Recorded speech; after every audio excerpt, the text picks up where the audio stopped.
Welcome to Enter the Dragonfly. Yeah, we taking flight, you see.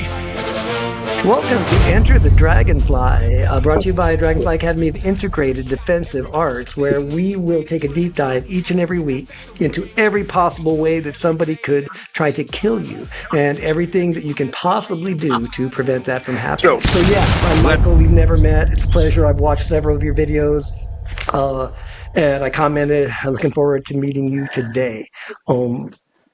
Chris has only amazing things to say about you, so I'm so much looking forward to this. Thank you for being here. Thanks for having me. Appreciate it. Yes, ma'am. You have some amazing work. And we've talked about you on the show before with Randy, and it was something that I wish that I had stumbled across your guys' pages sooner. I created a women's self-defense weekly for my daughters just digitally because they sent me some videos of self-defense, women's self-defense stuff. And I was like, hold on, we need to hold on. And I think in that video, they were saying, just hit the guy in the groin 3 times and he'll collapse. And I was like, I hate the word just. 3 times. If you could land it first, but also you have no idea if that's going to work. He could do nothing. He might just look at you like you're crazy. And so I created kind of a defensive tactics video for it. Yeah, because you just mentioned that, and it triggered some state-dependent memory. I have 2 stories to tell. One, I'm going to start with the youngest one, and then go backwards. I was teaching several years ago. I had a black belt who was from Taiwan. She was a little, very small woman, 4'9", maybe 112 pounds, and we had another green. She was a black belt. We had another high-ranking green belt who we called Tarzan. He was about 6'2", about 185 pounds, and ripped. They were sparring one day, and light contact, semi-contact, and she clipped his groin, just clipped it, and he started rolling around, writhing, couldn't breathe, gasping. So we did QAPO, the standard revivification for when you get struck in the testicles. 5 minutes, he was out of commission from just a flick of a front kick.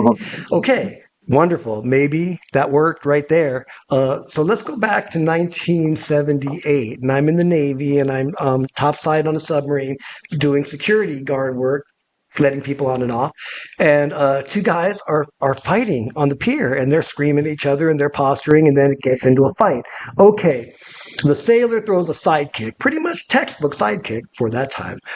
And the Marine grabs it, kicks him in the groin probably 6 times while he's holding his foot, even allowing for error, maybe a thigh or, the buttocks. At least 4 of those suckers landed hard.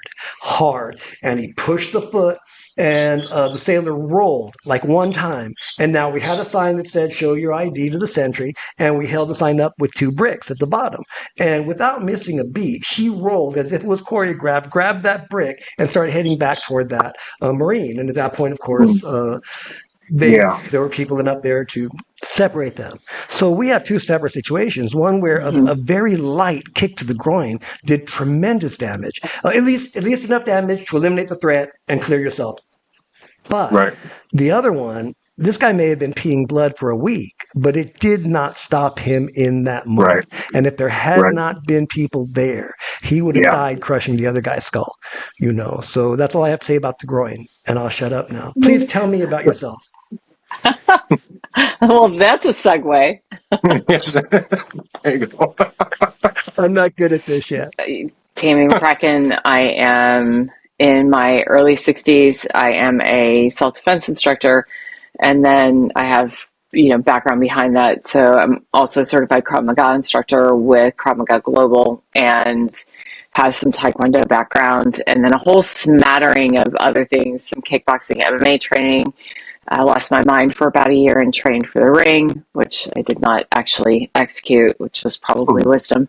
And then, some Tai Chi, and then a little Jiu-Jitsu, but that's all like bits and pieces, just some cross training.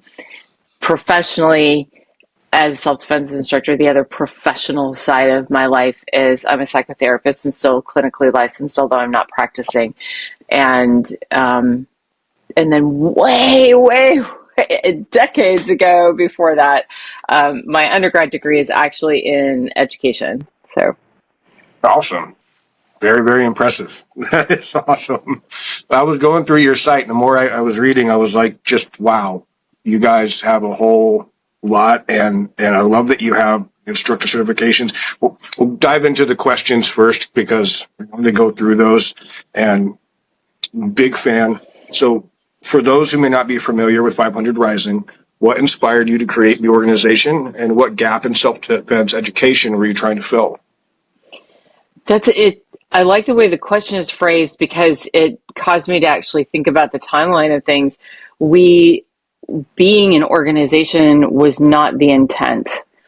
It's sort of an accidental side effect, which I am not at all upset, because it's turned out to be a really cool group of people that have collected and gathered around the flagpole over the years. It's more the gap was what got things started. I was complaining about some different attitudes and around some things with some people, and got nudged like, hey, somebody should do something about this. And my response was, yes, that'd be great. Not me. Yeah. And that, dialing it forward, the biggest thing that got us started was looking at people who were teaching self-defense, and really committed people, like not people who are just out there, let's see how much money I can make, but people who are authentically committed to teaching and believing that what they were teaching was self-defense. And particularly for everybody, but particularly for women, there were some massive gaps in the education, both in my experience coming up as an instructor in a formal instructor certification program, as well as the work that I did with Rory Miller and some other folks. And it's like, where I kept waiting, I think, as a student practitioner over the years, even as an instructor, where's the next bit? When are we getting this? Like, eventually, of course, right, we're going to fill these gaps in, and they never really got filled in. Right. So that's what got us started initially, was there are these holes, and holes in such a way that most people don't even know that they are there, unless you are looking for the information and you realize it's never coming forward. And then through a series of conversations, where this got actually started, i.e. we did not purpose to become an organization, but a buddy of mine who's part of our little ride or die crew that Randy and so forth is connected to, his name is Casey Kikaisen, and he's career law enforcement up in Minnesota. And at the time he was with a fairly small police department, but he was tasked to like the SWAT team for the greater MSP area. And he said, if I've been talking to our chief of police, he said, if I bring you up so we can do some training with a couple of the law enforcement officers, what would that cost? And, because we want to be able to do more women's directed self-defense education in the community. And so we worked something out, and then I was like, okay, then I guess I have to develop a curriculum. That's awesome.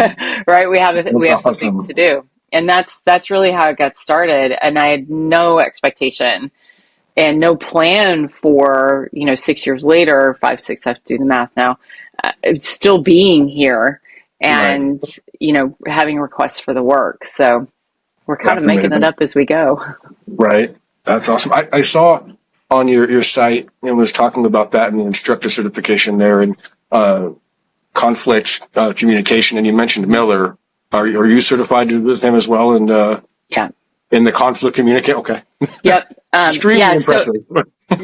So this is Rory, as he likes to say, he retired to go live out the rest of his days on an ice floe somewhere, which is not true. He's at home, with his spouse and the kids and all that kind of stuff. But he did technically basically retire and pull out of doing a lot of teaching. And so he handed 500 Rising the certification or credentialing process if anybody else wants to become a CONCOM instructor. So that lives under our umbrella in relationship with him, obviously. But I met him long time ago now. I can't, again, I should have gone back and looked at so I could give you guys dates, but No, you're fine. Let's get a probably 8 to little 10 years remedial ago. here. And let's pretend that nobody has ever heard of 500 Rising or Rory Miller. Tell me about those two programs. Okay. So Rory Miller, those of us, well, everybody has a detractor, but most people will say that Miller essentially wrote the book that changed the self-defense profession. It was, and that was the first one, Meditations on Violence. And it's the one that I ran into. It's the one that Randy King ran into, and some other people that are now friends of mine. But we all hit the book at different phases of our training and went, okay, here we go. Like this is when this is what all of us had been randomly looking for without even realizing we were looking for it. And so Rory has written a whole series of books. Conflict Communications, the big award winner. Facing Violence, Meditations on Violence was the first one. There's a principle-based instruction for training, and that one's got a big long title, so I meander through it. Yeah. And he, after Meditations, people kept running into the book, like these disparate friends of mine also did, and as he tells the story, as Rory tells the story, that launched his traveling training career because people who'd read it were like, hey, would you come do a seminar? Would you come do a seminar? And then I met him in person by going to one of those, and we ended up in a email dialogue around a whole bunch of really interesting questions. And then I ended up training with him and then teaching with him. And so that's the story there. 500 Rising itself as an organization we're really more of an association if we're going to dig into language, in the sense that we have some parameters, and some expectations and gates that we put in place for people who want to credential with us, but we're style or system agnostic. So we are not expecting people to only teach the things that we share and teach. We recognize that there's a whole lot of stuff out there that none of us on the board have ever even seen that may be fantastic. So, we're careful about how hard we control other people. We don't really want to do that. And What does that common scaffolding look like? Pardon? What does that common scaffolding look like? Those principles that everyone within the organization share in common. So, wow, that's a great question. I don't think I've been asked it quite that way before. Blind squirrel finds acorn. Yeah.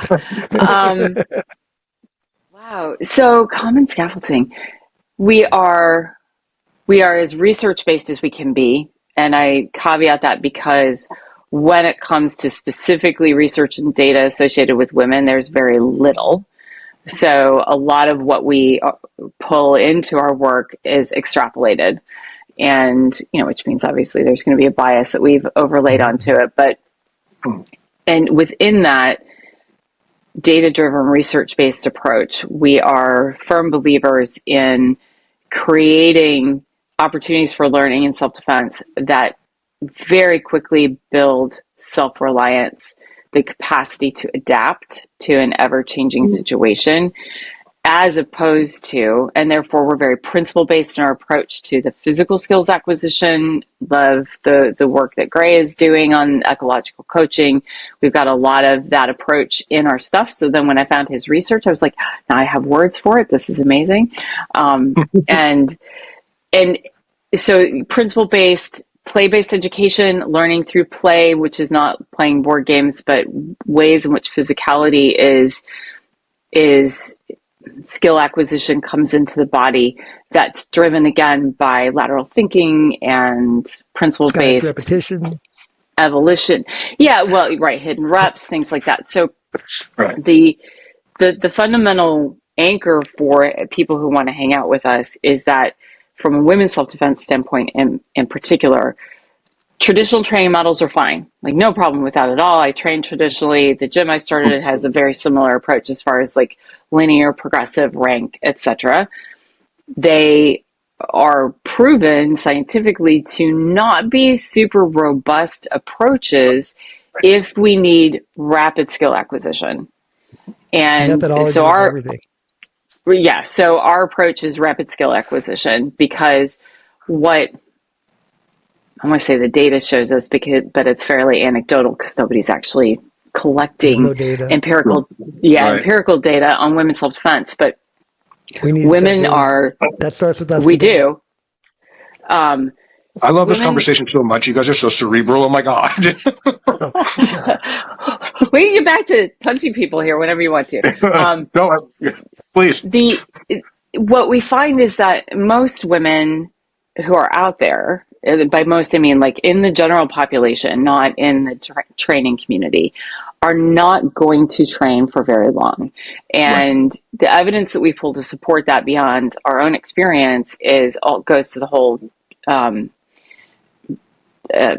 it's tied to the data gap information that we have about all of the invisible responsibilities that women carry, the unpaid labor factors, right, that go into culture and society. So even in a very, Yes.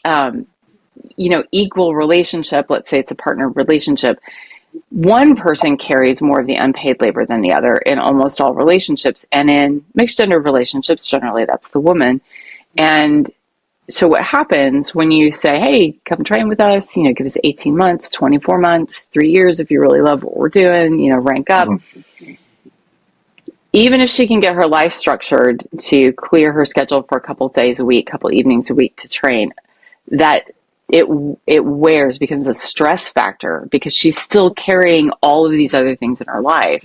Right. And eventually, if I'm choosing to de-stress my life, and assuming we have kids and we have all of the responsibilities, those aren't going away. Right. But training can.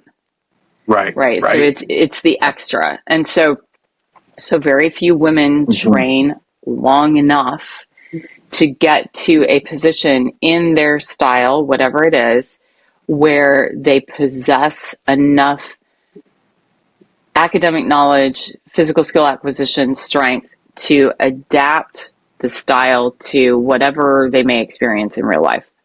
And because that takes a long time in linear training models. And so we started with a conversation of, let's face reality. I made that mistake for years as well. Like, come do a workshop so you can hang out and train with us because you need to train for years.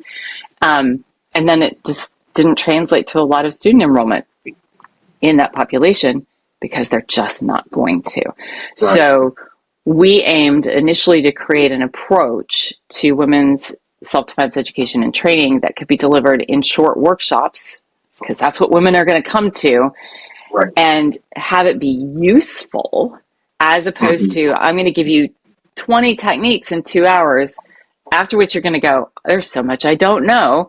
And I'm hoping as an instructor, that means you'll sign up for something and you're not going to. So all I've done is show you that you can't remember what I taught you in 2 hours. Yeah. Right? What are we doing there? You talk about falling into 500. When we were up in Pennsylvania, I got a call from LA City, and they asked if I would do a self-defense workshop for teenage female identifiers age of 15 to 18. And, specifically, we have 24 girls. And I said, of course. But I immediately, based on Dragonfly, based on everything you're saying, I immediately wanted to restructure everything from what I'd done. And they made it very bizarre. 6 hours, 3 2-hour programs. And so, or, 2-hour sessions. And so technique became so back burner. Last night, last half hour. But everything has to be about no is a complete sentence. Keep your head on a swivel. Never allow anybody to, as Randy says, the interview. All that becomes so much more important than kick them in the groin 3 times and run. And my physical techniques would probably resonate with most Krav Maga people because I've seen them work. I've seen fingers to the eyes work when judiciously applied with the wherewithal about yourself. Not if you're stabbing and scratching and screaming, but if you have that moment of clarity where you can find that. And so, I totally get that. It was a challenge, but it became obvious that 99% of self-defense has nothing to do with that encounter, with that what I call the Right. non-sanctioned bout. I hate using street fight. I hate using self-defense. I refer to it as the management of violence. But 99% of it is outside of that unsanctioned bout. If you recognize Yeah. that, you can avoid that a lot. Right. Hence the need for rapid skill acquisition. So how do you Okay. approach that rapid skill acquisition? What do you On do the to bypass all that short term, and all that stuff? Straight to the myelin on sheaths. Yeah, so yeah. So on the move and acquisition side of the house, I was going to try and separate it out from some of the other stuff, but I don't think I can. We attack it from three layers, everything, or from three roads in to the center in everything that we do. We're dealing with sociocultural realities, psychological realities, and then the physical realities. So all of those things come in. And one of the first things that we do in our instructor development program, we talk about you have to very quickly assess and invite at the same time a conversation around physical contact that will work for the women in your class. And there are some hacks to that. There's some really fun, quick little exercises, if you will, that we're not hitting at this point, but that help highlight all of the things all at once. So here are the social rules and programs, and some of which women already know, but they don't know that they know them. And here, we're going to violate them in a fun game, and then quickly move forward into some other things that allow us to take some of the teeth out of the idea of physical contact, because that's so loaded. And then then the next thing that we do at a physical level, and this is completely something I got from working with Rory, we've tweaked it a little bit for women's self-defense, but is a physical movement geometry game between two people. And it's just discovery based. There are no rules and expectations. And we find that people with little to no training do much better in this game than people with a lot of training, because it's so foreign in their thinking. And I was one of those as well. In fact, when I trained with him the first time and we were chatting afterwards, I was like, this is a great game, taking it back to my advanced class. Because, it'd be great for them. Obviously, the unspoken word there was, it would be not good for beginners. And he had the audacity, and I say that with all love and respect, because he doesn't suffer anything, right? And he's like, so, since you said that, he goes, do you remember at the workshop we were in Philly? I think we were in Philly or Pittsburgh, I can't remember. And he's like, do you remember these two women who were there? And I was like, how could I have missed them? They were the only other women in the room besides me. And he said, how much training do you think they had? And so I was like, thinking back to watching them move and work through the drills. And I pitched, whatever number I thought I was, which was, they're not, I wouldn't put them in black belt category, but I would put them they've been on the mat for, let's say, 18, 24 months. That weekend was the first thing they had ever done in their lives. And they got dragged in by, boyfriends, basically. So it come was do this thing. intuitive to them somehow. Pardon? So it was intuitive to them somehow. Somehow they vibed with it. No? So it's the game. It's this game. Talk more about that geometric partner game. What are you talking about? Yeah. So it's starting out, you just two people, and you and me. There's a lot of you and I, we're going to train together, and there's a very specific set of instructions that go with how this is going to go.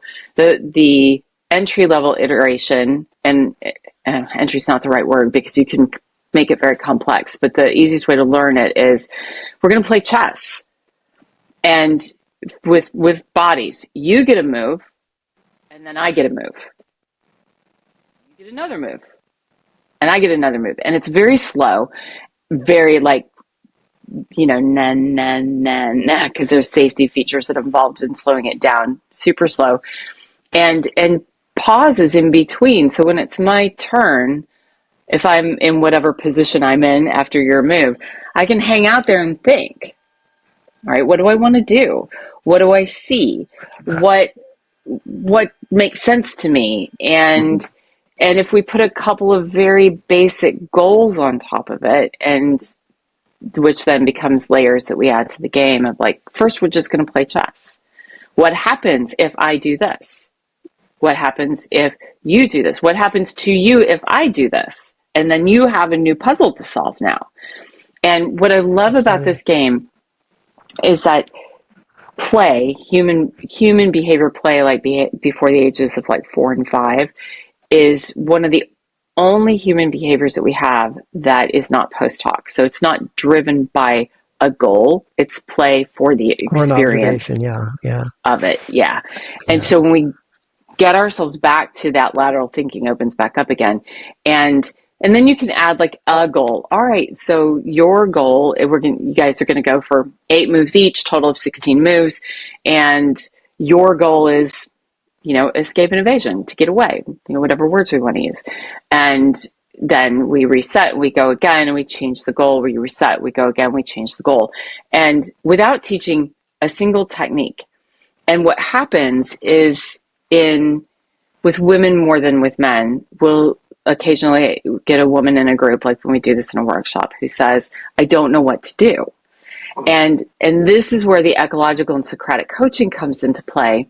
That's stunning in what it produces on so many levels, which is, as traditionally trained instructors, we can see the solution, right? It's like, okay, if you do this and you do this, then this will happen.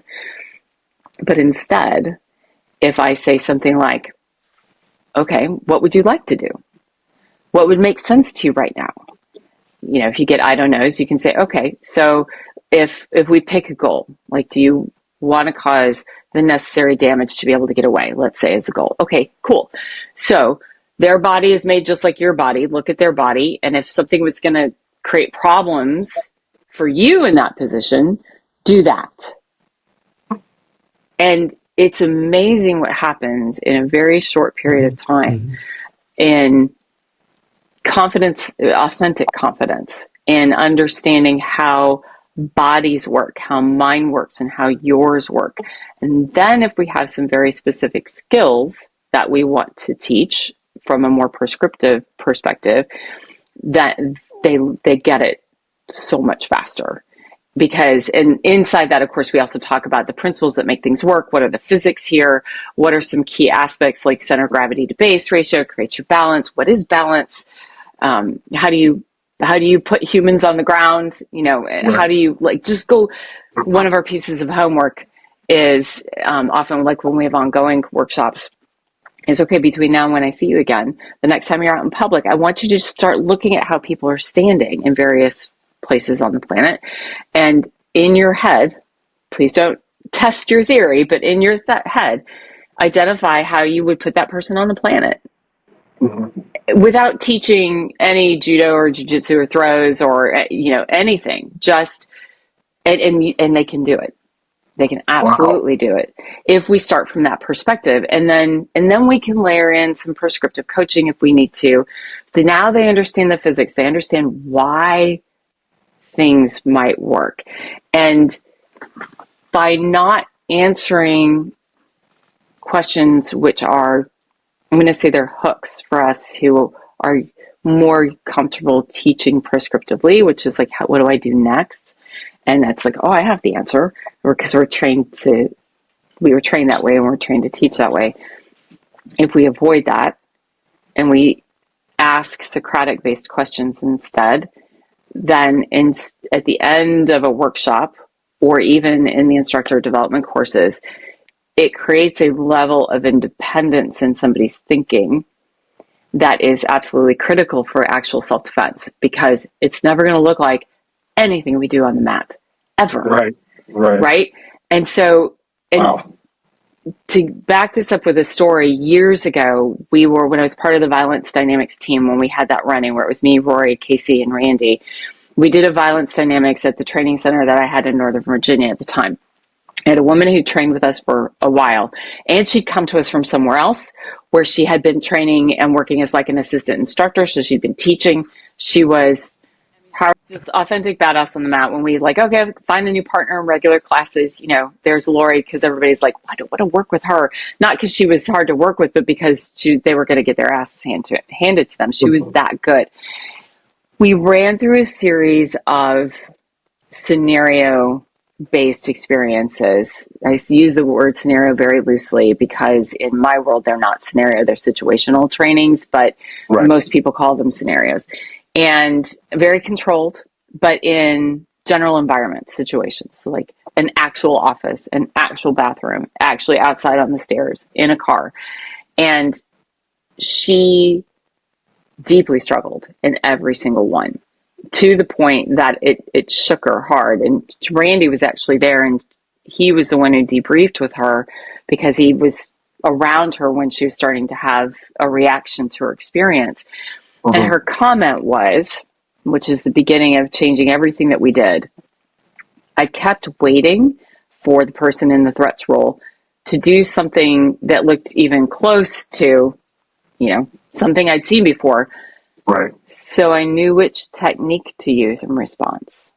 Maybe assume a position. And I never saw anything that looked like something that I knew. And this wasn't somebody who trained for 6 months. She's got years under her belt. That's our teacher. And it shut her down because there was no adaptation, and because of that, if I don't know what to do, then what do we do in class? We call our coach over. Hey, what do I do next? And our coach says, oh, you know, you need to move on a 45 angle for that to run, right? Or sorry, and or you know, you're stepping with the wrong foot, you're leading with the wrong, you know, whatever. And as opposed to, what would you like to do, right? So her dependence was on her training, and her dependence was on the coach instead of on herself. To go back to that, what would you like to do? That's it's funny because there's only a certain amount of logic that can fall within, you know, management of violence. In White Crane, we actually use that exercise. And when one partner doesn't move at all and the other one explores angles and dangles around them, we call that walking the wooden man. And when you say, as you go back and forth, we call that the dance of the wooden men. Or I should say the dance of the wooden people, because it's 2026. But in that opportunity, when you're doing that, look at me shaking, in that opportunity, or in that moment, you have the opportunity to let them fail and to show the consequences of making a misdirection or a mismove. You want to go there? Okay, go there. Where has that put us? I just see a wonderful, you know, opportunity to allow them to recognize. You know, and I think in reality, it's not that hard to hurt another human being. It really isn't. Right. Yeah, We've just made it complex. Well, yes and no. I mean, if you mean physically, I agree with you 100%. But we're going to get deep into your head a little bit later, because getting someone who isn't one of us to squeeze the trigger, metaphorically speaking, is extremely difficult. At least it has been in my experience through my entire, you know, teaching career. How do you get a non-martial artist to squeeze that trigger? You've given them the technique, you've given them the tactic, but the biggest gun in the world won't save your life if you cannot squeeze the trigger in that moment, in that adrenal dump. You know, so when we say it's easy to hurt a person, yes, if you can bring yourself to do it.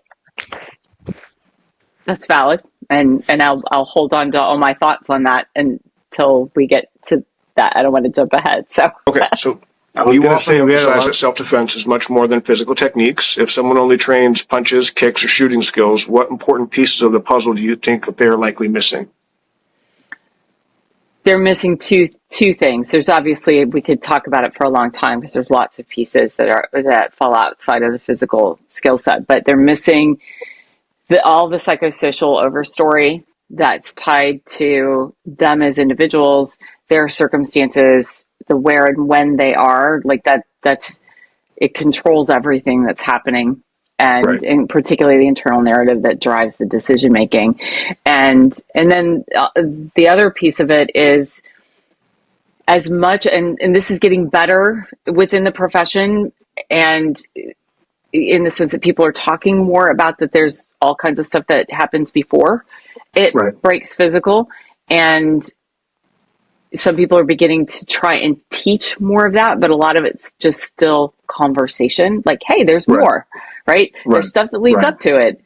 And but there are a lot of ways that we can embed practice around those skills to give people some power over that that timeline, if you will, all the way from we mentioned Randy's conversation about the predatory interview within a social construct of escalations, as well as in a hybrid construct of potential escalations. That's just, if I had to choose physical versus non-physical, and I don't, like, you could only teach one or the other, I would 100% go to the timeline leading up to the physical, and that's where I would anchor. Wow, that is excellent. So, as both a psychotherapist and self-defense instructor, you've seen how trauma affects people. How does that understanding change the way you teach self-defense? That's such a great question. It changed, how do I answer this question and keep it concise? There's a... You certainly do not have to keep it concise. Okay. That's a very dangerous invitation to give me. On the whole run that's taking place right now around trauma aware and trauma informed and all that kind of stuff, I'm careful about this because I can run off a little bit on a rant, because there's some stuff that's out there that's trauma aware, trauma informed, which is, I don't want to say it's bad, it's just very shallow. And so there's like, hey, we're trauma informed and we're trauma aware, and I read a book. That is a judgment. Shallow is an observation. You're fine. And so I think where that's been different for me is because I've treated, so I've lost count. I was in practice for over 30 years. So tons and tons of human beings who've been through a wide array of traumatic experiences, from boots on the ground military to law enforcement to complex trauma survivors, child sexual, blah, blah, to gun in the face, to you name it, because of the different places and the different contracts that I had with my practice over the years. And there's so I think for me, how it's impacted my work is that has become one of the underpinning statements with our organization, back to, the core principles, in that nobody survives wrong. Right. Like it's just, you're here, good on you. Right. As a human being, we may make choices following an event or an experience or a relationship that aren't overall in our best interest, but that's a different conversation. That's not about how you survived. The fact that you survived is the win, period, end of conversation. And that's where we still have a tendency culturally, and there's no way that doesn't filter down into our teaching within the martial arts and self-defense world, of, well, you could have done this instead and that would have bettered the outcome, right? And so, but inside of that is, you did something wrong. And I have, combating that is something that's worth engaging in at a conscious level as an instructor. I had years ago, I had a woman who came to one of the gym over in Northern Virginia does the first Friday of every month, we do a free women's self-defense workshop. And I had a woman who'd come to one of those, and she walked up to me after class. She was like probably late 30s, very athletic woman, and said, I'm so glad I came to this one, because we worked on X thing that is very familiar to me. Been there, done that. And now I know what I did wrong. And it's without a way to combat that is also respectful and supportive of that student, things get messy in a way that aren't going to be useful or helpful because the response to that question should be, wait a minute, that's the narrative internally that she was already running with. And then she found something that actually matched the circumstances that she'd been in. And it unfortunately reinforced a narrative that's not useful, which is, I screwed up. It's like, no, you did not. You survived the experience with the tools that you had at the time in a way that allowed you to be here now. Right. 100%. You didn't do anything wrong.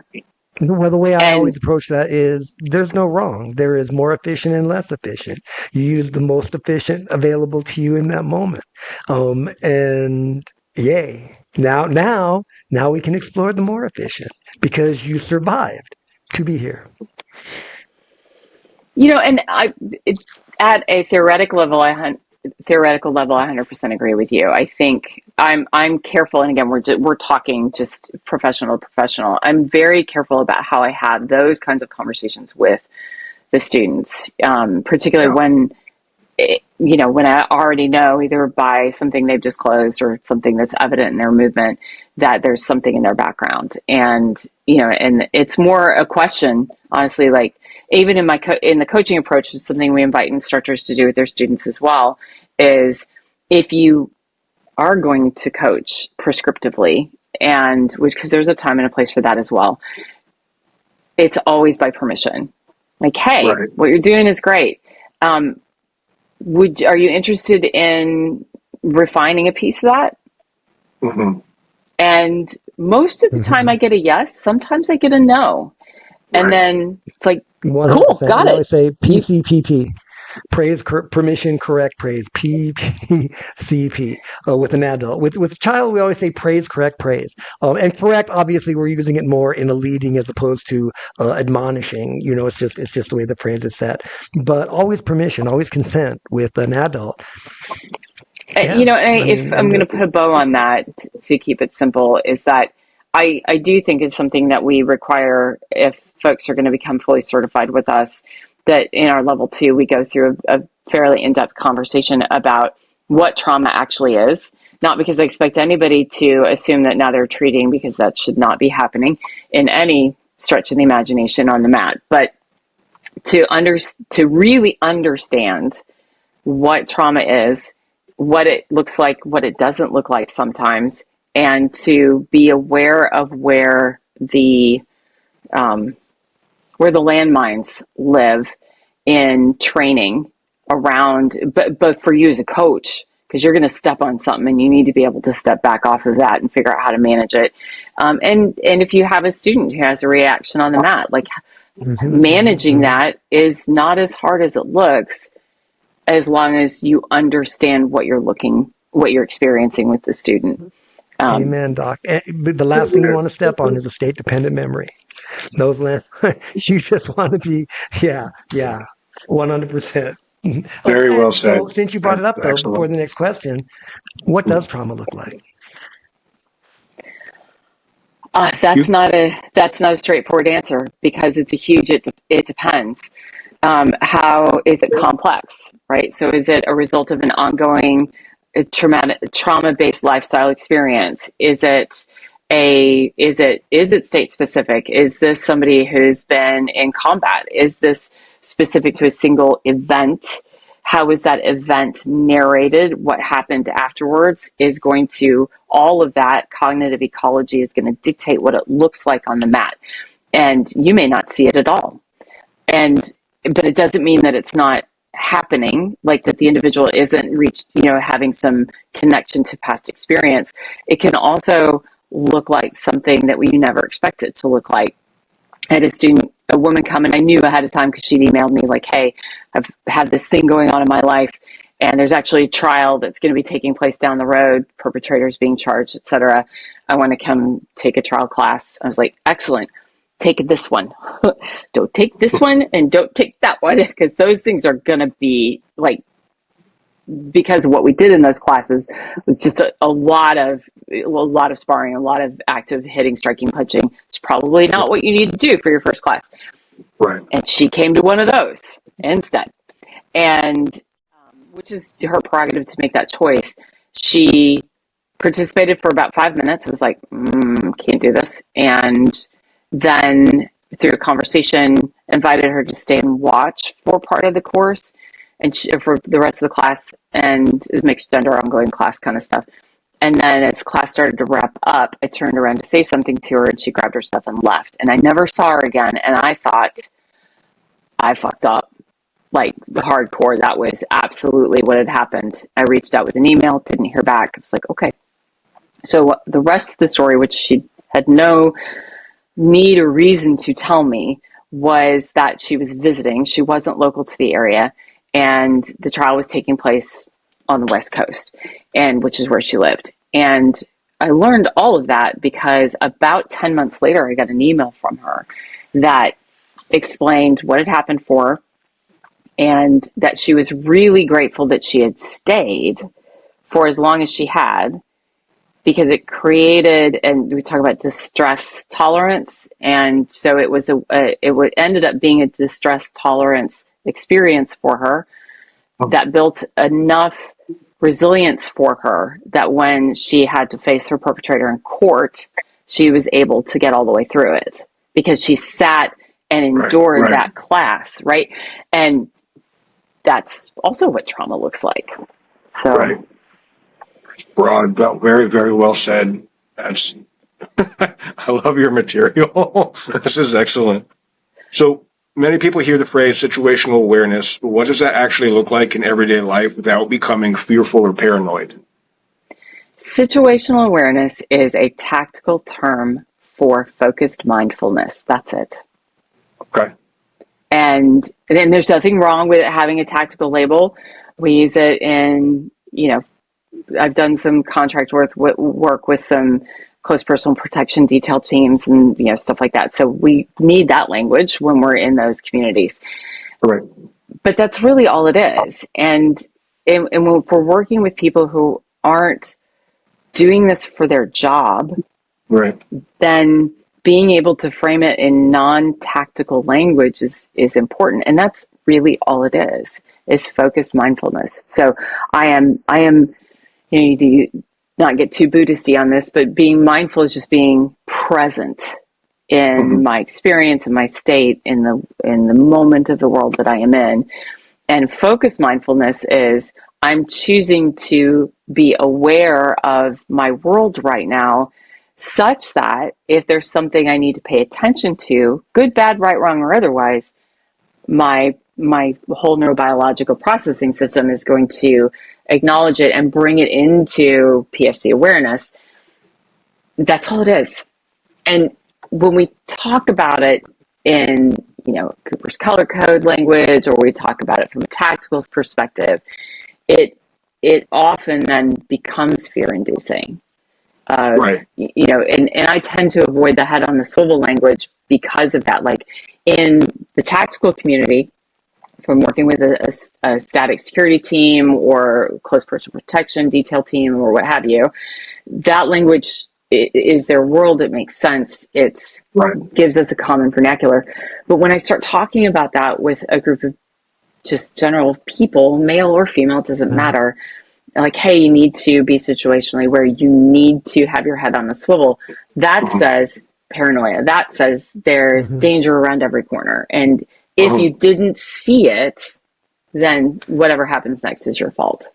You got to read the room. Got to read the room. I had a student from Taiwan who had a wonderful saying. She would say, language is for communication, not for showing off, and talk about using tactical language. Like I was talking to Chris a while back. Most of us spend the first decade of our career, not so much teaching, but just telling people what we know,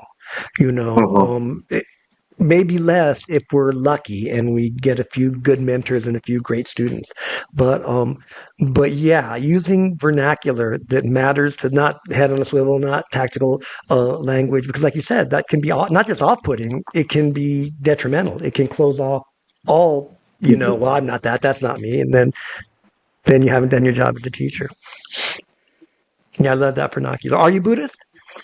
I am not, like, in a sense of dedicated study. There are a lot of principles. My doctorate's in holistic psych, so there are a lot of principles of that mindfulness education and training that now is actually really well researched. It wasn't at the time I was getting my degree, so it's considered kind of out there. But it's very, a lot of the attitudes and mindsets from that approach are very useful, I find. Right. So.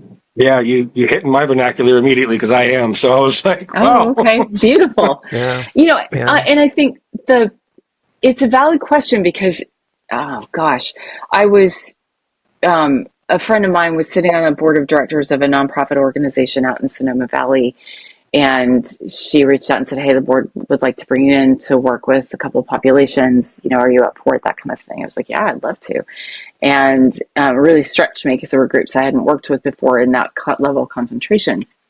And she's a good friend of mine. I was hanging out, stayed at her house when I was out there. And she asked me the same question at a more global level. She's like, isn't all of this training around managing violence, isn't it making you like more paranoid or more concerned or more fearful? And I didn't know how to answer the question initially because it was a very foreign question to me. It's like the opposite, right? It's right. Like we live more grounded, more centered, more comfortable in your skin. And as a result, there's what happens, and I'm here for it, and let's see where this goes. So I appreciate the question, and I still find it fascinating that is how some people define what the experience would be like to gain that knowledge. So you have a very interesting parable. I love it so much. That was awesome. But what you expressed was the path leads to freedom. The path leads to freedom. That forward observation, that situational awareness does not make you more paranoid. It makes you free from paranoia. I like how you're mindful. I like the mindful. Yeah. Exactly. And that's what mindfulness does, right? So when we live from, with a sense of centered mindfulness and groundedness in our lives, that's like one of the big messages, right? And you'll have to let me know if I'm on track here in Buddhist philosophy, you're crushing it, to be free of that experience. Right. But whether or not that's what happens as a result of the training and the education is 100% dependent on how it gets communicated and the energy of the instructor around that. I find that when you get some of that tactical, even if it's unintentional, some tactical posturing from an instructor or coach, that there's a danger lurks behind every corner subtext. Sure. And even the most charismatic coach who carries that subtext that's what's going to land in the majority of the students is the subtext. Very well said. Yes. It really ties in to some of the precepts, but in the overall sense of letting things go as well and not having an ego tied into what we're doing is really important, because if you have your own agenda with all of your students, that's not going to help them necessarily in their agenda and what they're looking for. The ability to meet them where they are. 100%. Yeah. Very well said, ma'am. So one of the biggest challenges people face is recognizing danger before it becomes violence. Are there behavioral cues or patterns that you wish more people understood? Yes. I love what Randy's done in the book because he's done a really good job making it digestible. It's some of those broad strokes of information and data. I think if I'm going to double down on something specific, it's going to be around the dynamics that the majority of women face. And this is one of the things that I struggle with, beat my head against the wall with actually, in the self-defense profession, is that as a whole, most training for women is still focusing on the 10 to 20% of types of violence she's going to experience, not the 80%. Right. And so, and in part mostly because it's easier. And I don't say that as a slam against instructors. It's that kind of violence is easier to understand. It's easier to talk about. It's easier to describe what the precursors might be, and therefore the preventions. Right. It's that 80% that's tough. And that's where I wish people were spending more time on. Right. Because That's a really hard conversation to have. I was surprised researching it and what the number one type of violence women face is, and it's in the home. And that's why Randy said a lot of this is too messy. So I started with research before I even started the week on Self-Defense Weekly, and I was like, wow, okay, how do we come onto social media and talk about that? Because it's going to be very difficult to explain having to physically stop your partner, your father, or somebody who is living with you from attacking you. They get super messy. So how do you like to approach it? gosh, you guys have such great questions. They're big questions. You've got great answers. It's so I think as an instructor or a coach, it starts with our own education, like a deep dive into where it is easier to talk about we're using a sociology model, the social versus asocial or social versus predatory, and get clear on those divisions and how things typically escalate, how things are typically going to de-escalate or off-ramp, with the escalations. And then from there, start looking at where that applies and does not apply in intimate partner. And, and domestic's a broader umbrella because that also includes other people who are not intimate partners in the relationship. So it could be an adult child, who's tweaking. It could be a drunk family member, at Thanksgiving, right? So it can be, and as a quick one-off, we talk about that it's in the home because the language that we use generally is that, 70 to 90%, depending on whose numbers you look at, violence perpetrated against women is perpetrated by somebody known to her. But known, when it comes to women, has a different definition to it sociologically than it does for men. So if we look at the story that I like to use for this, just as an example, is you and I work in the same 7-story office building. I work on floor 4, you work on floor 7, and we work for different companies because they've run it, different companies run the floors. Right. And we both have known of each other's existence for 3 years, right? We get to work at the same time, so we're passing through the lobby at the same time, maybe even on the elevator once or twice at the same time. So then what happens in all of the sociological and cultural expectations that men and women are marinating in is that for most women, that acknowledgement across the floor of like, hi, there you are again. And they're like, yep, there you are again. Right. She's more likely to describe that as this is a known person to me than he is. And that's just social constructs that are overlaid into our cognitive ecology. And so the same socio-psychological factors are going to impact, in varying degrees, how she might react to that person if they begin to cross boundaries and test and escalate, and within the same continuum of how she's going to react to, intimate partner. And obviously, that's a gross overstatement because underneath that we have a gazillion variations, right? So,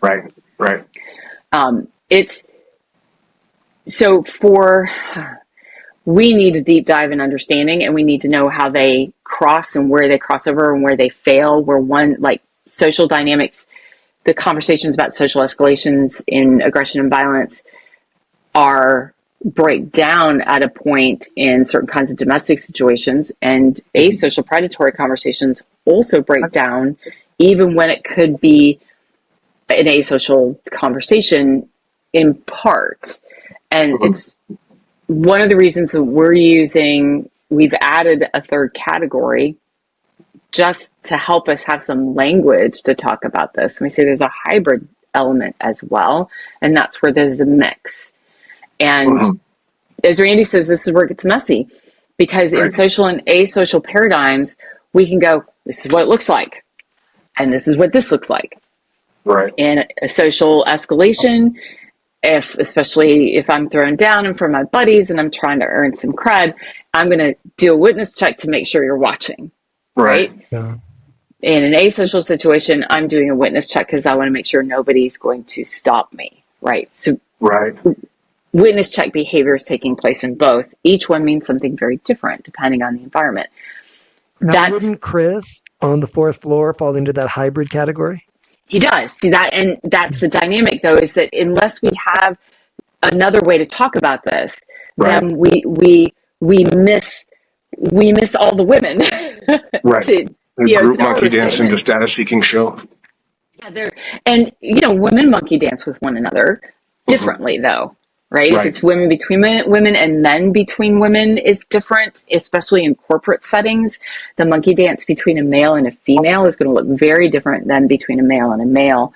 And that's the stuff that if we can make even a tiny dent in the self-defense world, that I'd like to see more people diving into.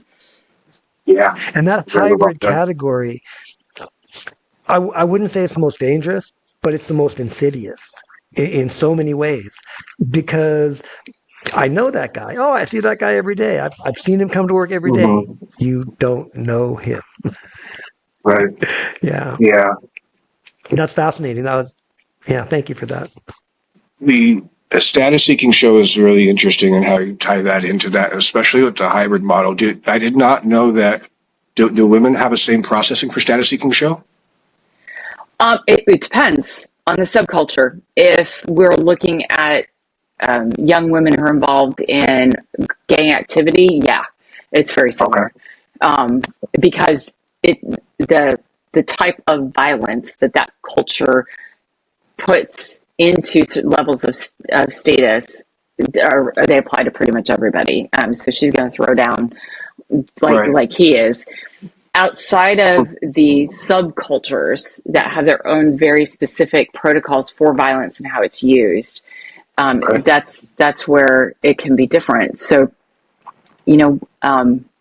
women in social settings, which includes work and corporate situations, who are in that status-seeking, respect determinant dynamic with other women, are going to, it depends. It ranges from the whole classic Mean Girls movie to all the way to stuff that's much more subtle and manipulative. And I don't use the word to be negative or positive, just it's more behind the scenes. It's a little tougher to pinpoint. Interesting. Women in a group of men, especially corporately, that gets really interesting because it depends on what she has discovered works in that environment, and it depends on how many other women have seats of power in the organization. The research on that's really fascinating if you're interested. That's extremely fascinating across the board. I'm interested. That's a talk for another day. Have you ever written a book? No, I have not. I get that question once in a while. Yeah, you should. You really should. I'm noodling on it. That's a whole nother conversation. Definitely would encourage it. So, your instructor certification has earned a strong reputation. What qualities, separate somebody who is simply a skilled practitioner from someone who becomes an exceptional self-defense instructor? I think if we start at a meta level, it's being willing to develop the discipline to be self-aware as a coach. So it's being able to have, like, in the moment, internal conversations with yourself in a sense of, this is curious, what's happening right now? Why is the energy in the room going this way instead of this way? Where is there somebody who's established a seat of power that's drawing us all off track? And if so, how come? What's going on with that student? Why is that happening? Is everybody doing this? And we tend to go, okay, hang on, guys, right? We gotta fix this. Especially prescriptively, everybody's going off on the rail here and not doing what I coached. Or we could step back and go, what did I do to invite this into the space? What's happening here, right? So it's easy, relatively speaking, to, get technically proficient, step onto a mat and say, okay, guys, we're going to work on, an inside defense or a counter, a parry and a counter or whatever language you want to put on it, and ramp the skill, do those reps. Here's the next piece. Here's the next piece. Here's the next piece. Okay, this is not working right because you stepped out on a 90 instead of a 45 or right. So it's easy to learn how to cue in that frame of reference. What influences skill acquisition, either academically, educationally, socially, or in movement, is less about that and more about the invitation as an instructor you are creating in the space by how you show up and how well you discipline that presence. That's the key. Okay.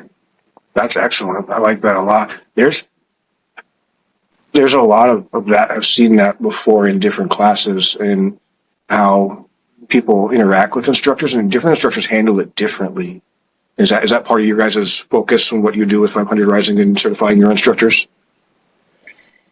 It is in a couple of different ways. One, we start out with a heavy focus on you're only going to have her for 2.5 hours or 4 hours, or we're assuming she's only ever coming to a workshop.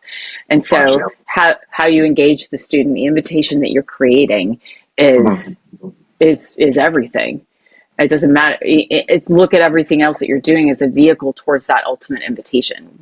If you walk out, and this is, so we talk about goals backward lesson plan development and some of the stuff that we do. And so you start with, if this group of students only ever trains this one time in their entire lives, and at the end of the, let's say, 2.5 hours, and they could only walk away with one thing, what do I want that to be? Okay. And then the rest of the workshop is built off of that. And so that's part of the, like when we're coaching instructors, to go out and work with students, that's that internal discipline. I'm going to teach these 5 skills. Okay, cool. Great. To what end? Right. What do you want that to be? Yeah. What do you want that to be? What do you want? What is their ultimate takeaway at the end of that 2.5 hours? If you could dictate it, what would it be? Right. Wow. Tell us. Please and thank you. Well, I would imagine it would be dependent on the class, though, right? I mean, it's an interesting point. So, especially with your work, and we're always talking about this with women's self-defense specifically. What would be your biggest takeaway if you could give them one thing that you want them to walk away with? That you have the right to take up space on the planet. End of conversation. Boom. You and I, one brain, we share. That's it. Fantastic. Exactly. Right answer. Only right answer that there is. If you only have one thing that you can desperately try to get them to understand, it's their agency matters. 100%. They have the right, every right. Thank you for that.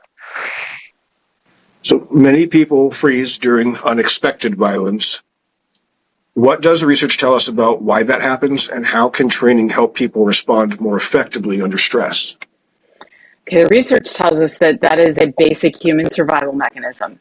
And it's the thing that makes me roll my eyes, among other friends of mine who also facepalm over this kind of stuff, is when you run across marketing and advertising. And if you're out there in the universe and you're listening to this and this was you, it's not it's not a thing against you. We were all taught to do this stuff, I think, in some way, is that we say, come take our class and learn how not to freeze. Right. Okay, so come take our class and learn how not to do the one thing that biologically you are so programmed to do over everything else. It's not going to happen. So I think it starts with understanding that depending on whose research you look at, there are different labels used for different types of freeze states. And each one serves a different purpose in the grand scheme of things. They all serve a survival purpose. It lives way back here in that part of your brain that its only job is to keep you breathing. And, so we can't not freeze. You can't, I suppose there's a person on the planet somewhere who that disappears from their functioning due to brain damage of some kind, right? So, but not necessarily a strategy I would want to teach. Like, let's go create some head trauma so you no longer experience any fear. The other conversation, though, is to your point of how do we leverage the realities of this and give you some power in that experience. So it starts by understanding that it exists. It starts by explaining you're wired to do this and here's why. And then here's what happens to the rest of you when that starts to kick in, the PFC offlining and, all that kind of fun stuff. And this is why this is happening for you. So give your body a pat on the back. It's taking care of you the best way it knows how. How we can work with it from a developmental skills standpoint is to look at the research on distress tolerance or stress resistance. There's different labels depending on who's read. Yeah. So, and that doesn't have to happen in class. Like some of the best stress inoculation or distress tolerance exercises that are out there exist with just personal assessment. What are the things that make me go, ooh, okay, go do that. Yep. Right? Just go do that thing. And because everything that you do like that across your life has a cumulative effect. So then when I'm in a high impact situation, then my entire system as its own little internal, environment says, oh, I do hard things. Right. Yeah. Okay. This is another hard thing. And there's still going to be a discriminatory freeze while your brain goes, excuse me, what? Because it's supposed to. But in that space, 300 trillion neuronal connections are firing off. And somewhere in there's one of those pathways that goes, yes, but I do hard things. Right. I love that. So I know your profession, you might be able to tell me, I kind of do like an oversimplification because I'm not a doctor and I just barely dabble in the books on this. I always tell people that essentially from the prefrontal cortex, your mind kicks back into the amygdala and your basal ganglia is where we're storing your muscle memory essentially. And this is how we're going to do it. To try, and I always emphasize try, jumping the OODA loop from O to A with specific things is, I know it's an oversimplification because it all works as one thing, but am I tracking on that roughly? Okay. Yeah, that absolutely. And we have to find ways to make that information accessible. If I stand up in front of a group of, 16, 17-year-old girls whose parents have mandated they're taking this summer course right before they head off to college. If I say everything I just said, I'm getting this and I'm getting this. I'm sorry, what? They didn't come to take a neurobiology class. So we do have to find ways to make that information accessible, but it's also through the invitation of like, this is what you do, including if we're willing to have tougher conversations, depending on the group that we're working with, including talking about tonic immobility and how that is part of the freeze mechanism. And that's about as powerful a survival response system mechanism that the human being can have. And so if that has lived in your experience, or you find yourself down the road in life and that is your lived experience, then you still get to say, good on you, system. I survived. Yeah, that's excellent. This is some of my favorite stuff inside of self-defense. And do you know, because I don't, I know that there are multiple types of freeze. I've never heard a number quantified specifically. I know Rory has talked about it. I know Randy King talks about it, but I haven't read on that. Is there a number that there is, or is that just kind of like a estimation type of thing? We aren't sure how many types of freeze there are. Yeah, I think it's still, because it depends on whose research and theory and, is running away with it. I like to keep things as simple as possible. Right. And, talk about it from a standpoint of like you have a discriminatory freeze, you have a shocked state freeze, you have an overwhelmed state freeze. And because I can break the things Okay. down pretty simply into those three categories. Okay. Tonic immobility lives in, if we're going to tuck it in there, I would put it in the overwhelmed, because the whole system is like, and we're out. Right. I'm Um, sit down. Right. yeah. So, and fun fact, humans remember things in odd numbers better than we remember things in even numbers. So if I can Yeah. keep it in a three, that's Right. better for the Right. student. Yep. Absolutely. Three's magic. Three's magic in combinations. It's magic in scales. It's magic. Triplets. Yes. Triplets in music, and absolutely. Yeah. So you worked with women from many different backgrounds. Have there been any common misconceptions or myths about violence that consistently surprise your students? I would say that it's in clusters as opposed to across the board. I think on one end of the spectrum, and this is kind of an extreme end, in working with women who have experienced a great deal of violence in their life, there is an expectation that it's a just as opposed to something that they can gain some agency or some control over. So that's way over here in Right. a subgroup. On the opposite end of that are the, and this is going to sound sarcastic, and I know it is, but it's also a good thing that there's a whole bubble of people who get to live in largely safe places with most of their needs met and Right. resources Right. available to them, right? Right. And so if you get to live in that bubble of safety, the privilege, safety privilege, then the misconception is, well, it's not going to happen, Right. right? Why do I need self defense? Nothing like this Right. will ever Right. happen based on where I live. Um, Mm-hmm. and then in the middle, it's more the misconceptions are tied to what they've seen in Mm-hmm. stuff that's been taught or in social media on the physical skills of like the three things every woman needs to know, Yeah. because that'll keep, I'm like, just Exactly. shoot Yeah. me now. Right. Because most of it's wrong. Right. Yeah. That's an excellent point. Funny. We see this often across the board in social media for clicks and for viewerships because there's money tied to it. And that's, we find this even in firearms where there's this idea because this is how it works in media, movies, and that's how it's going to be. When we talk about the bullets have the ability to have one stop somebody, and also a magazine might not stop somebody too. And both things can exist and be true. And it's horrifying because the thing we always hear, and one of the things we started with Prime with, was because we always hear as martial arts instructors, just get a gun. And it's like the most common thing. And we're both, Michael and I were like, that's not how that works. And there's a whole lot of things tied into that. So I love that with, seeing this across the board and how many instructors now I think are kind of coming around to that. Even in martial arts schools, they're like, okay, so you need more than just this one thing. They don't always go like Randy does for the beginning or to the end, but they start incorporating more things.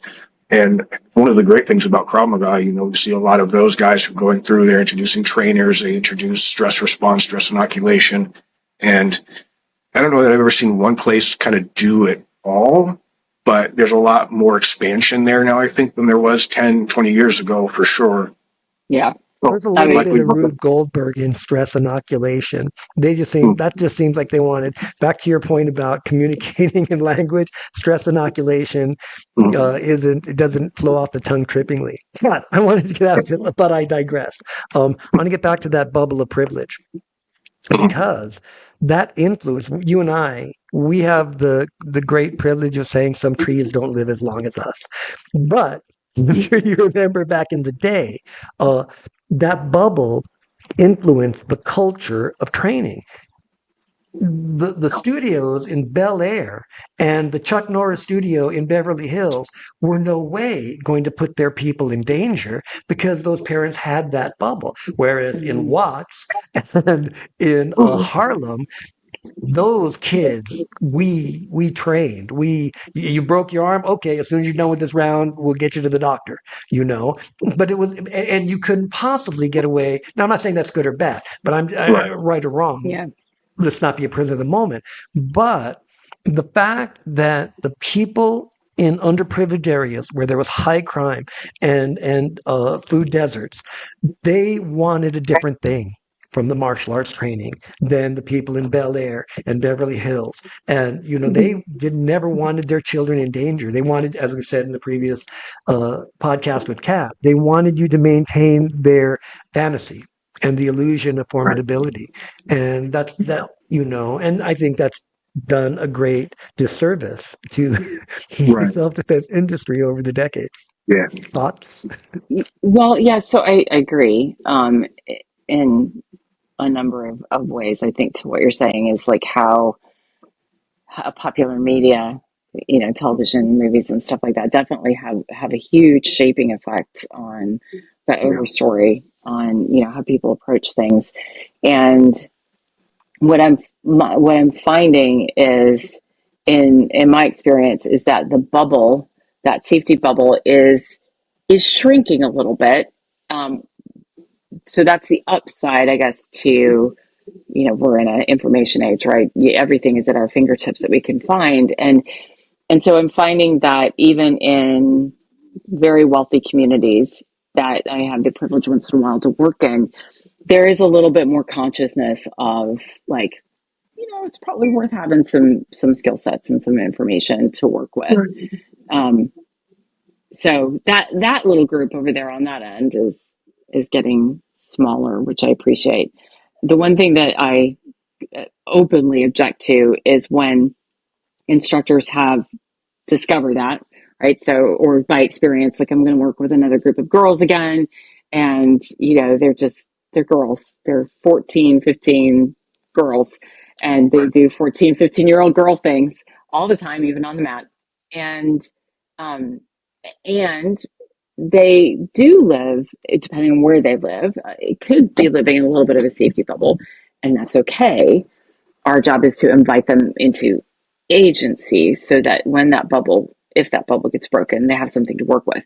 Our job isn't to pull forward the old, 1980s scare straight strategy. I know somebody who did this, where they're like, these girls just need to understand what's out there. And then they in the self-defense workshop, they showed all this CCTV footage of these girls getting wrecked. I'm like, excuse me, what are we doing here? Wow. Yeah. That's remarkably unnecessary, because if Right. you get past the 14, 15-year olds bravado and everything else that's in there, especially now, like these girls are already experiencing a lot of stuff. So Right. we don't need to tell them it's risky. They already know. They already know. I was going to say I have I love tremendous that. faith in this younger generation as well as in the vernacular of the old guy, because no is a full sentence to them. Consent means everything, and the awareness Yeah. that they have that we didn't, Yeah. yeah, Right. it's a beautiful thing. It's a beautiful Yeah. generation growing. Yeah.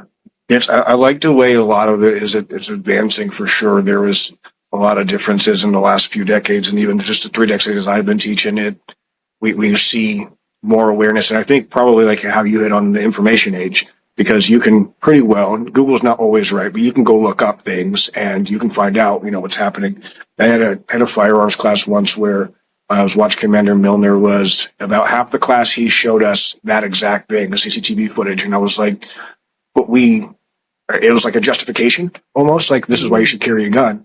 And what it ended up being is, and so he is an NRA instructor. And when I went and got my certifications, I didn't go with them for a couple of reasons, but they had basically so much time requirement in the state I was in. And that was why. So we had a packet, but to get our concealed carry at the time, you had to have it was 4 hours at the time, and they just recently switched it to 8. But for 2 hours of watching videos of people shooting I might as well have been at home scrolling on the TV. Like, I'm very well aware that people shoot each other. And I was like, we're already here for a gun class. Why are we even doing that? I wonder how much of that is like a filler or versus like it just maybe a justification to what they do? It's interesting to look at it through that lens. I would say it's the latter. And maybe Is it's it? filler, like I didn't plan Yeah. for the class, so we're going to watch Right. movies. But more it's I'm going to prime you. So in the Right. concept of psychological priming, like I'm priming you so that when we get on the range, you're going to believe me. Right. You're not Right. going to question me, right? You'll just take Right. my expertise for what it Mm-hmm. is because I'm going to show you all this shitty stuff that Right. convinces you that you need me Right. as an instructor. Yeah. And honestly, Reinforces that paranoia. well, 100%, right? You should, Yeah. and this shows up in so many places. I don't do a lot of work in the gun community. It's the Mm. spouse's forte, not mine. But I Nice. worked with a team for a while that was doing, because there was demand for it in the general DC metro area for active shooter response training. It was a big tactical training organization. They're like, hey, could you come in and help do some of the, behavioral stuff ahead of time and then help facilitate some of the scenario teams? I'm like, sure. And when we were talking about like on the defensive side before we put them through the scenarios is asking questions that it generated a response of like, all right, so you're carrying, whether you're open or concealed, because it depends on where you live on that kind Right. of stuff. How does that make you vulnerable? Was one of the questions that I would ask, right? And they're like, "Does it make me vulnerable? I'm the hero, right? I'm going to be in this place where, shit breaks bad and I'm going to save the day." I'm like, or as soon as they discover that you're carrying, they're taking you out first because Yeah. their goal is very different than yours. Right. And a lot of ruffled feathers around that because what we were hoping to do was invite them into when we got into the scenario stuff is like, be strategic. Don't just come out guns a-blazing, because if you actually want to be a useful resource in an Right. active shooter situation, you're going to be one of the first people they take out. Right. Yeah. Because you're interfering with the ultimate mission. They don't care if they die most of the time. So Right. Yeah. anyway, yeah, just to reinforce what you said, there's just a lot. I think there's just a lot of bravado, and a lot of it's unconscious. Some of it's conscious, but Right.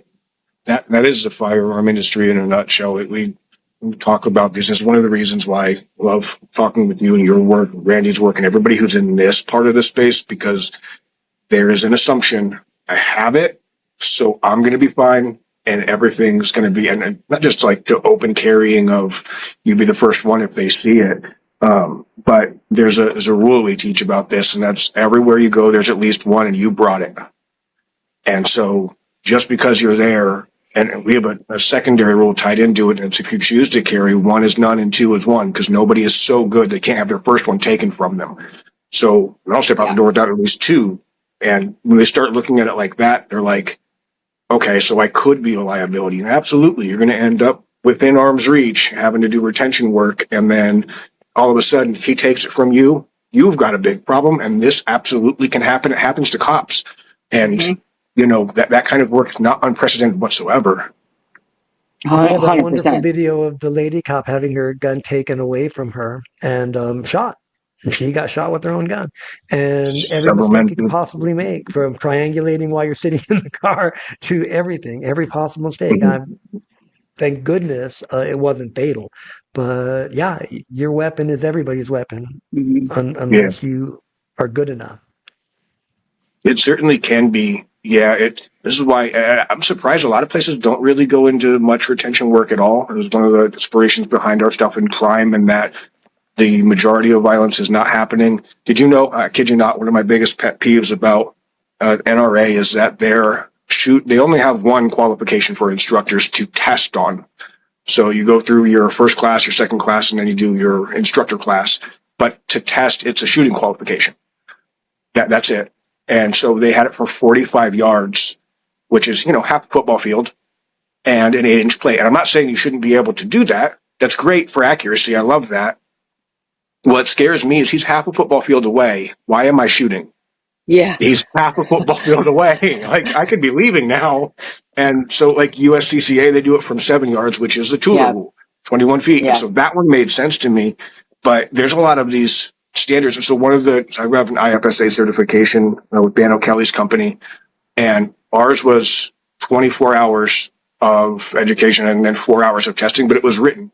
It was, online, but you had to, and they threw in your questions just for the actual information. That's what I was expecting was, how does this system work? What do you do in this situation? And it was none of that, and it's not really like a standardization across the board. And so many people just rely on the tool, and they think that's what's going to do it. Like it just mind-boggling. Sorry for my rant, but No, I'm right there with you. I put about 2 years ago, I threw a post up in our little community Facebook group. I live somewhat rurally at this point, and I was like, "Hey, if anybody in this group is anybody interested, if I did a women's self-defense class, just checking the pulse for out here versus where I typically teach."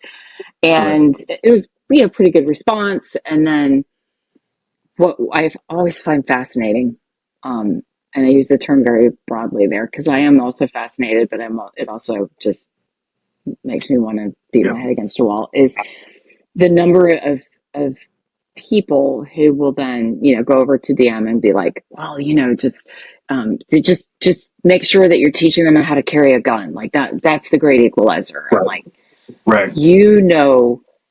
Clearly nothing about any of this. And the scary part is that you think you know everything because you took it upon yourself to DM me, who you don't know from Adam. You don't know anything about me, to tell me how to do my job in this particular way. Like, you clearly know fuck all about what you're talking about. This is the epitomization of Dunning-Kruger at its finest. And I just sit there and read those comments too, and I'm like, okay, sure, you're the expert. I got you. Yeah. But that's what the internet's for, to be wrong at the top of your lungs. I think that, it's funny because you talk about that, I'll just get a gun, that bravado, that ego, that whatever, that arrogance, that abject, ignorant arrogance. To me, it seems that I'm not a gun guy. I put together this program because I want people to stop shooting people for stupid reasons. I want people to be able to defend themselves intelligently with a weapon that I really have little use for on a daily basis out here in beautiful Southern California, but kind of in that bubble. I had the holes pointed at me several times in my life, so I didn't always live in that bubble. But it seems that the gun culture is more likely to err on the side of, I don't need to know that shit, to err on the side of Dunning-Kruger. Whereas you talked about in the self-defense classes where we have women from all walks of life, they're less likely to be arrogant about that shit. They're less likely to say, I got this now. You showed me a technique. I got this. Whereas somebody that's willing to buy a gun or has it in their mind, that construct, is more likely to say, I got it now. I'm good. Your thoughts? Right. I think that some of that is obviously how culturally we've sold it, because I don't run into any of this in other places on the planet. Because, Right. You don't get to carry guns in most of the other countries the way we carry them here. So it's very much a U.S. thing. And other people look at us like we've lost our minds anyway. So, but that being said, I think that's just an observation. Yeah. Yes. But we've been sold that. And and people who fear sells. And so if you say these are the places where you're going to be at risk, so if you think about the use of a firearm for personal safety, and we talk about the distance that we need and the time I need to access it, and make ready, all the things that go into basic firearms training, is that presumes some very specific kinds of threats to our safety. Yep. And those are small percentage-wise to the larger percentage of threats to our personal safety that we're going to experience. So like this much of it is, where owning a firearm, having trained with it a little bit, because that's all anybody does, right? Went to the range, Jamie. Exactly. And now I can protect myself, but it's presuming some very narrow interpretations of where the threat actually lives. And then that's where I think the bravado comes into. And then a lack of, I'm going to say lack of awareness. Some of it is going to be privilege based in the sense that the more resources I have, the more I assume that I'm going to be charged for my resources. So there's the judgments that we place on how and where we live and where our threats are, and that's largely misinformed. Yeah. There's a huge amount of every situation you could ever play at. Even the statistics for men say that you probably know the person. I've had one time where it was a stranger where I had to access mine. I have several situations across my life where most of the time I was able to talk things down. And that, I've had a couple experiences in violence and being attacked, but most of the time, you never have to do this at all. And that very, very small percentage where I didn't know somebody, I think that the statistics, as Randy said, goes higher for women, higher for children. And so many people, and it's something that we deal with as well. And a lot of women will look at firearms because it's just the highest level of violence. And so it's going to keep me protected.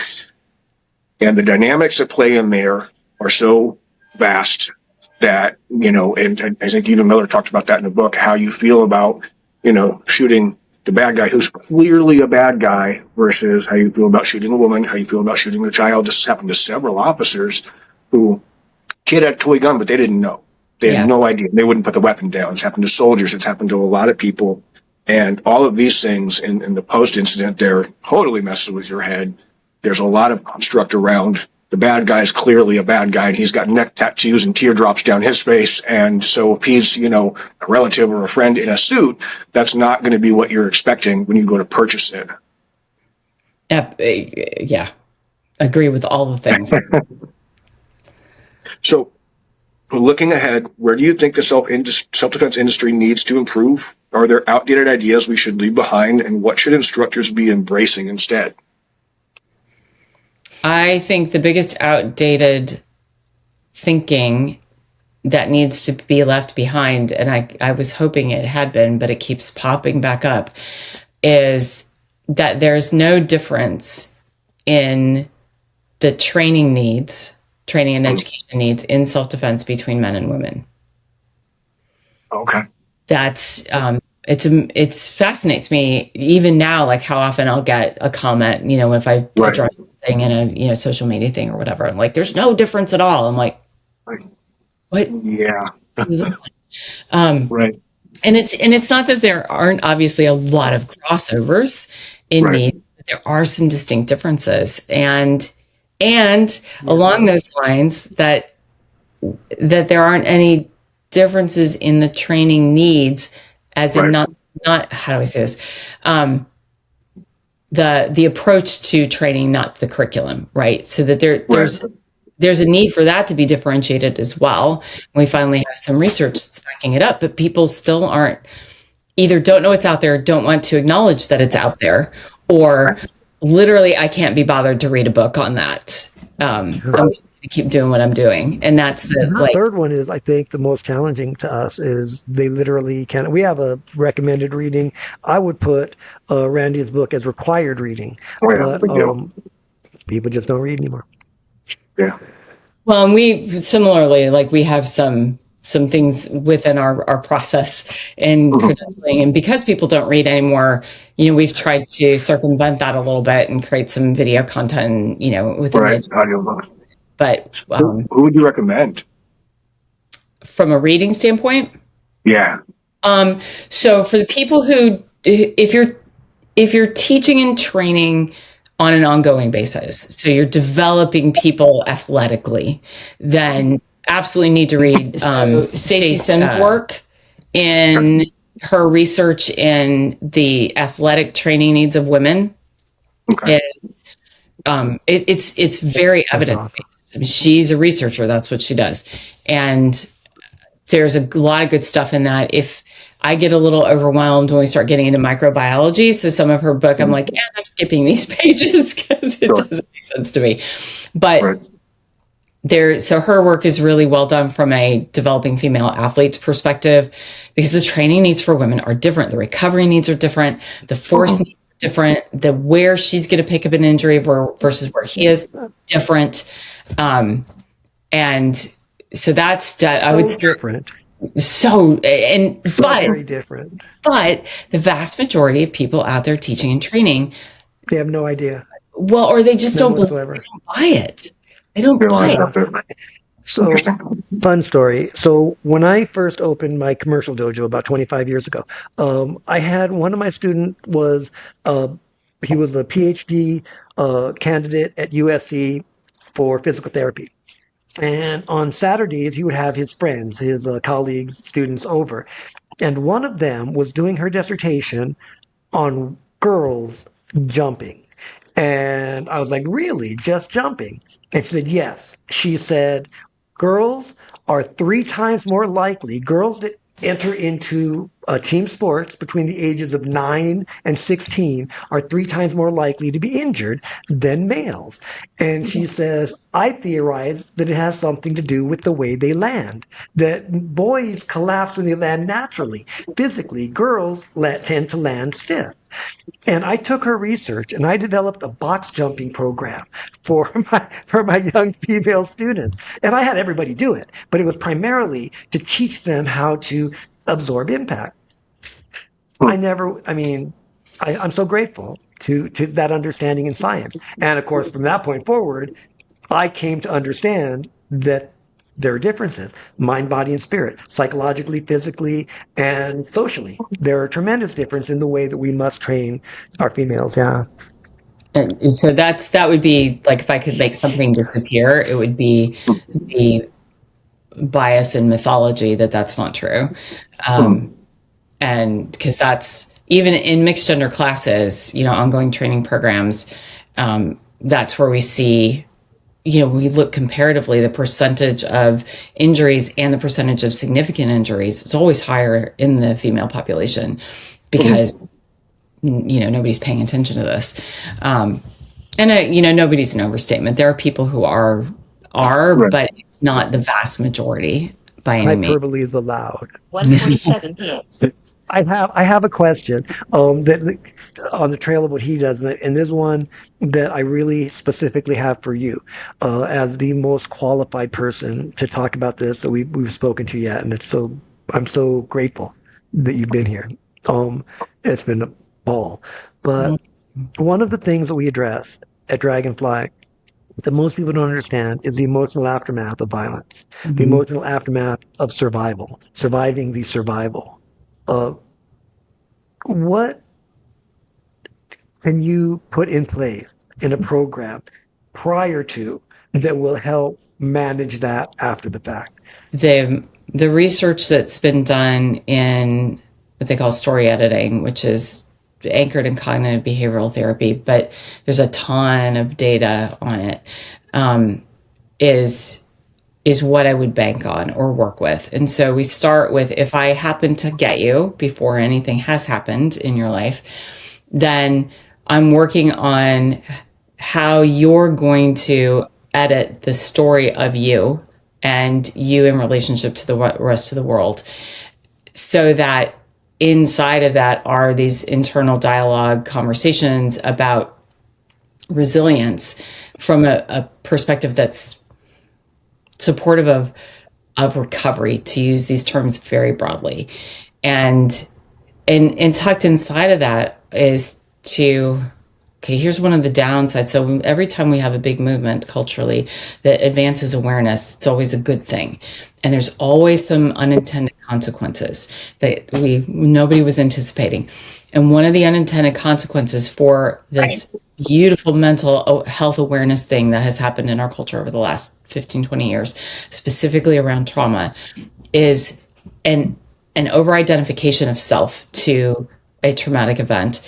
And then also with that, an expectation that if you experience a high impact event, you are going to have post-traumatic stress disorder. And those two narratives are problematic. because they're not factual, but they can become factual the more that becomes the overstory of human, like what humans are supposed to be and do. So it becomes an expectation. Yeah. And what that does in the way we, neuroplasticity and how we wire things in and all that kind of stuff. So the upfront side, like I said, if I get you before you have encountered anything significant in your life, is that the conversation that evolves around your internal narration of self is tied to capacity, adaptability, and resilience. And because then if something does happen and the encounter does have a high impact, then those things are in place. I'm adaptable, I survive, I'm resilient and capable. And this really sucks. And I'm capable, I'm adaptable, and I'm resilient. It doesn't mean it sucks less. It doesn't mean it's not going to be hard if those are truths about the person's experience. But it means that I have contact internally with my own capacity to navigate this and put my life together in a new story about who I am that's useful and effective and joy producing, etc. On the back end, which is oftentimes what happens when we do women's self-defense training and education. If you're over the age of 9 as a female, there's a very good chance that you've already had some experience in your life, and maybe slightly overstating the age, but not really, as we probably not things that are happening. So now what I want to do is provide a training experience that gives you the opportunity to rewrite the narrative that you carry about yourself in regards to what happened. That is also about, I actually do have the right to take up space. You maybe decided that wasn't true, whoever the you was.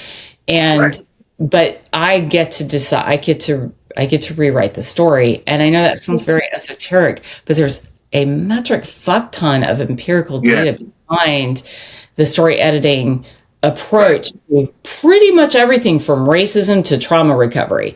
And so that's the research. Like if somebody's looking for what research do I anchor this on that's going to make a difference in supporting aftermath processing, it's that research. Story you tell yourself. I like that.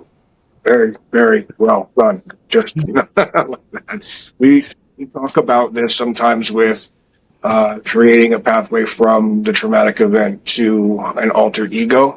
And so that you can take yourself outside of yourself. And a lot of times it's Batman, because everybody loves Batman. And how would Batman handle this? How would he deal with it? And never allowing that to be the case again, because Batman could have done this. I have a question to ask you. If I ensure absolute due diligence in everything leading up to that encounter, to the moment of violence, leading up to the violence, if every precaution has been made, every step has been taken, every litmus test has been reached, to know that now this is an imminent threat to my agency, this is an imminent threat to my well-being. If that really is in place, it makes the recovery from the event easier, because you can always go back and check those boxes and tell yourself, I had no choice. I did give every effort to prevent this violence from happening. And whether that does or not, now that's all cognitive therapy stuff. Way back in the day, I had a cup and coffee stint as a therapist.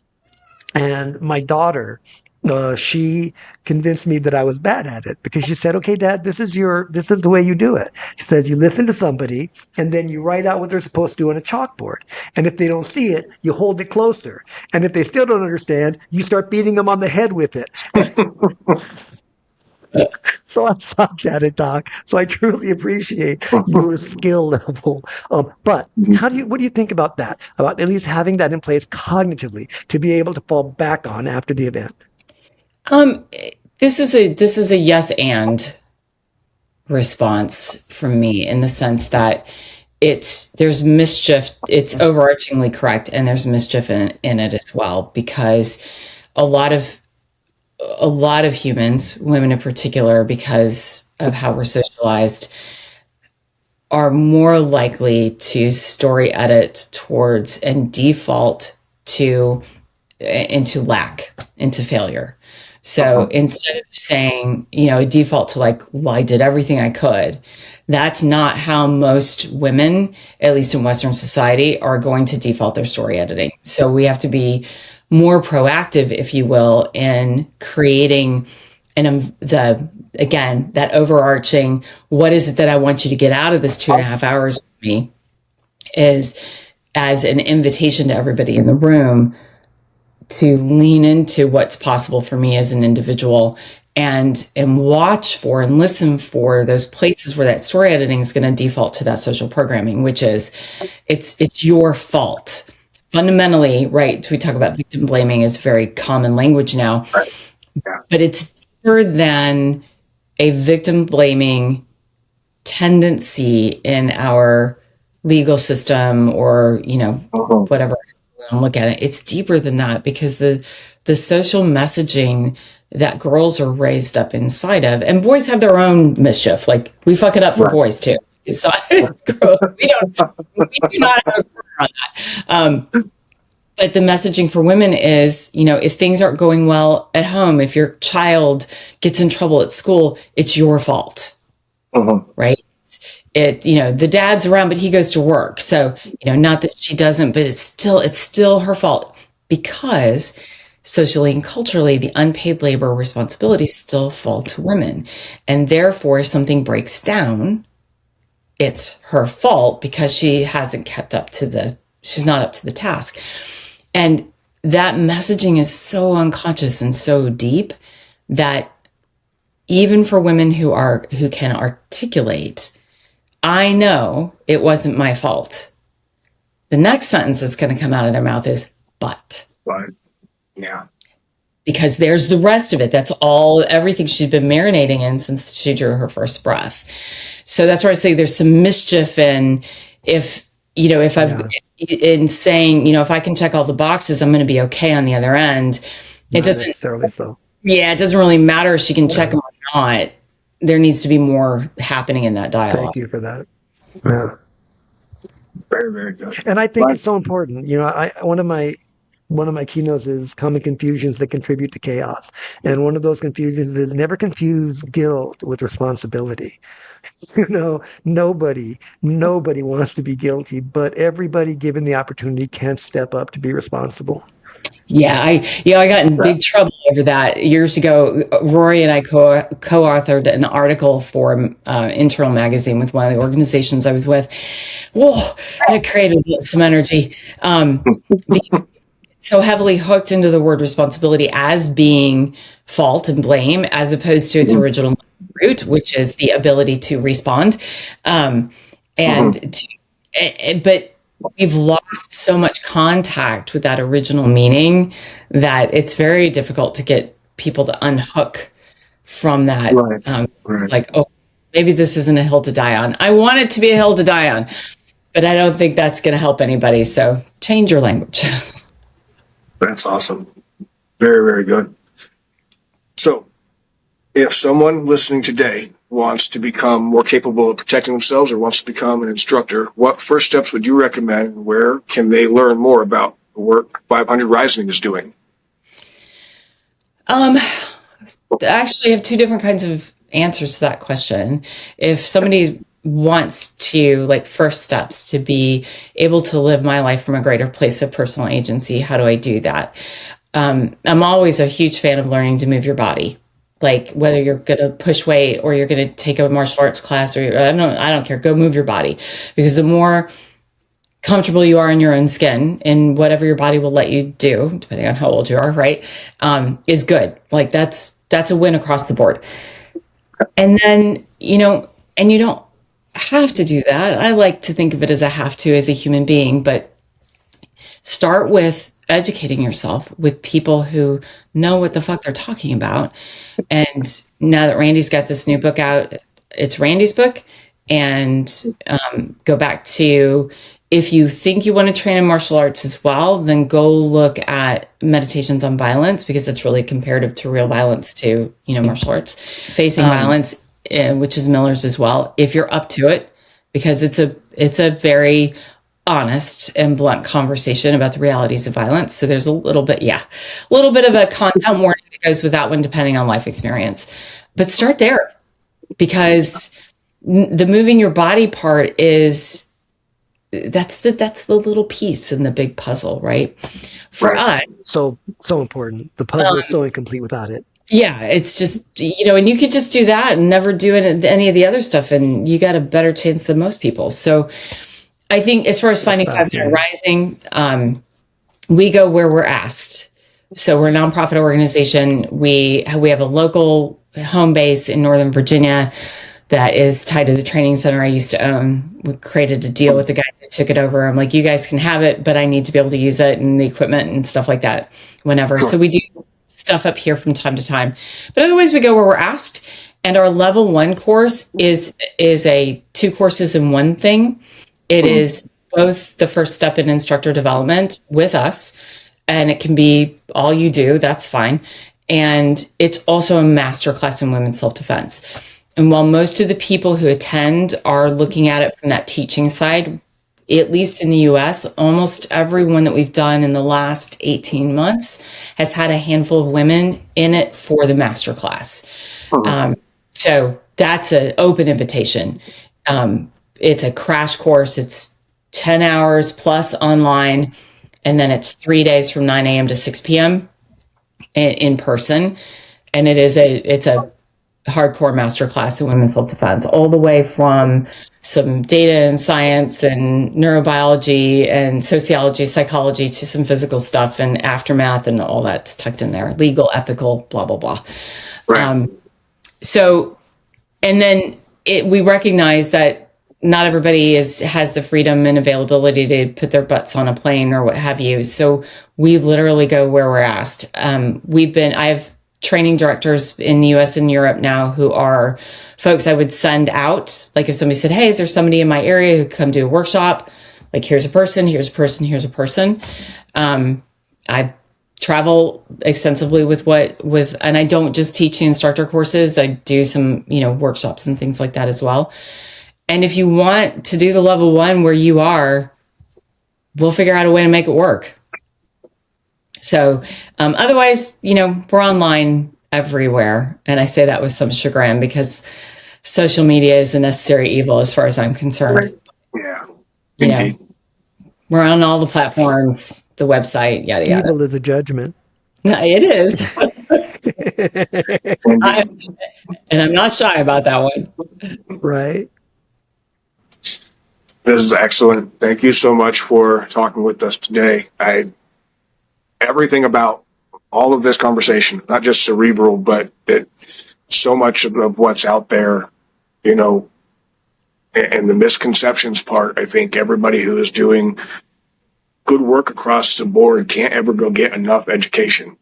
You can always learn more. You can always understand more. You can always go cross-train more and love your work. So on the site is 500rising.org. Yep. It's something I absolutely encourage everybody to follow on social media across each platform. And we're posting a lot of videos there because I don't hear anybody talking about these things for women's self-defense, but you. That's it. I appreciate that feedback. And I'm also very clear that, we're not, I think I read somewhere there's like 1,100 different jury journals and medical research, right? So nobody's got time to read all that kind of stuff. Right. So we recognize that we are not the end all and be all, and that research may come out 2 years from now that something that we're banking against is proven to not be as great as we thought it was. And we're cool with that too. And we accept it. We're trying to, if we can change the narrative at all around women and personal agency, then we've won. We can. And we can get them to understand that, I told this story when Chris interviewed me on, what's it called? What's the podcast that you have?